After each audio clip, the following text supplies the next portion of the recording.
अगर आपके घर में दावत हो तो आप ये मज़ेदार सी रशियन सैलेड बना के ज़रूर तैयार कीजिएगा। आपके घर की दावत को चार चांद लगा देगी। ऑथेंटिक और शादियों वाली रशियन सैलेड जो खाने में बहुत ज़्यादा टेस्टी लगती है, बच्चों की भी बहुत ज़्यादा फेवरेट है। तो एक बार मेरी इस रेसिपी को ज़रूर ट्राई कीजिएगा। तो चलिए चलते हैं इस मज़ेदार सी ऑथेंटिक ओरिजिनल रशियन सैलेड की रेसिपी की तरफ। इस मज़ेदार सी रशियन सैलेड को बनाने के लिए हमने यहाँ पर एक खुला बड़ा सा बर्तन रख लिया है ताकि मिक्सिंग करने में आसानी हो। तो इसके अंदर हम ऐड कर देते हैं 1 पैकेट फ्रेश क्रीम।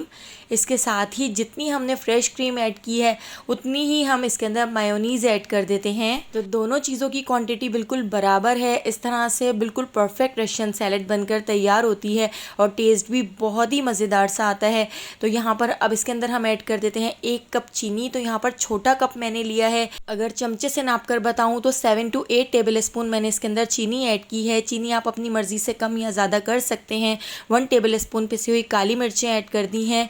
2 यहाँ पर मैंने बड़े साइज़ के लेमन ले लिए थे, तो लेमन को निचोड़ कर मैंने इसके अंदर ऐड कर दिया है। इन सारी चीज़ों को अच्छी तरह से मिक्स कर लेते हैं। तो लेमन की क्वांटिटी मुझे थोड़ी सी कम लग रही थी, तो मैं आपको इसीलिए बता रही हूँ कि मैंने 2 बड़े साइज़ के लीमू इसके अंदर ऐड किए थे, जिससे बिल्कुल परफेक्ट हमारी रशियन सैलेड बनकर तैयार हुई थी। और ये सारी रशियन सैलेड मैंने 7 to 8 पर्सन के लिए बना के तैयार की है, यानी थोड़ी थोड़ी चीज़ों से ही ढेर सारी रशियन सैलेड बनकर तैयार हो जाती है। तो यहाँ पर मैंने 13 to 14 ढेर सारी हेल्दी चीज़ें इसके अंदर ऐड की हैं। तो इस मिक्सचर को हमने अच्छी तरह से मिक्स कर लिया है। अब हम इसके अंदर ऐड कर देते हैं पाइनएप्पल। तो 1 कप भर के मैं इसके अंदर पाइनएप्पल ऐड कर देती हूँ। पाइनएप्पल को छोटा छोटा कट कर लिया था। 1 कप भर के हमने ग्रेप्स ले लिए हैं, तो ग्रेप्स भी हम इसके अंदर ऐड कर देते हैं।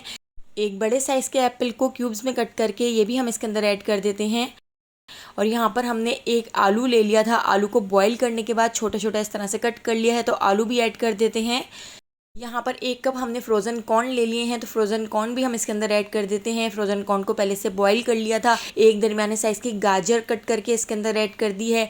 एक बड़े साइज़ का खीरा कट करके हमने इसके अंदर ऐड कर दिया है। यहाँ पर हमने मटर ले लिए हैं, तो मटर को भी बॉईल करके हमने इसके अंदर ऐड किया है। यहाँ पर वाइट चने ले लिए हैं, चनों को भी नमक के साथ बॉईल करके इसके अंदर ऐड कर देते हैं। यहाँ पर हमने पेनी पास्ता ले लिया है, ये भी हम इसके अंदर 1 कप भर के ऐड कर देंगे। तो ये बच्चों को बहुत ज़्यादा पसंद होती है, इसलिए मैंने ये ज़्यादा ही ऐड की है। यहाँ पर मैंने एक बड़े साइज़ की शिमला मिर्च को छोटा छोटा कट करके ऐड कर दिया है। 1/2 कप बंद गोभी इस तरह से कट करके हम इसके अंदर ऐड कर देते हैं। और यहाँ पर मैंने ले ली है स्पैगेटीज़, तो स्पैगेटी को भी मैं इसके अंदर ऐड कर देती हूँ। तो ढेर सारी स्पैगेटी भी मैंने इसमें ऐड की है। स्पैगेटी, मैक्रोनी, पेनी पास्ता ये बच्चों को बहुत ज़्यादा पसंद होता है, तो मैंने इसलिए ज़्यादा इसमें ऐड किया है। अगर आपके पास रेड बीन्स हो तो वो भी बॉईल करके आप इसके अंदर ऐड कर सकते हैं। मेरे पास नहीं थे तो मैंने ऐड नहीं किए, लेकिन जो जो चीज़ें आपके पास अवेलेबल हों आप ज़रूर ऐड करें। बहुत ही टेस्टी और बहुत मज़ेदार रशियन सैलेड बनकर तैयार होती है। तो थोड़ी थोड़ी चीज़ों से ढेर सारी रशियन सैलेड बनकर तैयार हो गई थी। तो 2 बाउल भर के मेरी यहाँ पर रशियन सैलेड बनकर तैयार हुई थी। तो एक बार आप मेरी इस रेसिपी को ज़रूर ट्राई कीजिएगा। ओरिजिनल रशियन सैलेड की रेसिपी है, अपने घर की दावत में इसको ज़रूर बना के तैयार कीजिएगा। अगर रेसिपी पसंद आई हो तो लाइक, शेयर, सब्सक्राइब और कमेंट करना बिल्कुल भी मत भूलिएगा। और बेल आइकॉन के नोटिफिकेशन को ज़रूर ऑन कर लीजिएगा, क्योंकि डेली मैं बहुत ही मज़ेदार सी रेसिपीज़ आपके लिए लेकर आती हूँ। आने वाली वीडियो तक मुझे दीजिए इजाज़त। अल्लाह हाफ़िज़।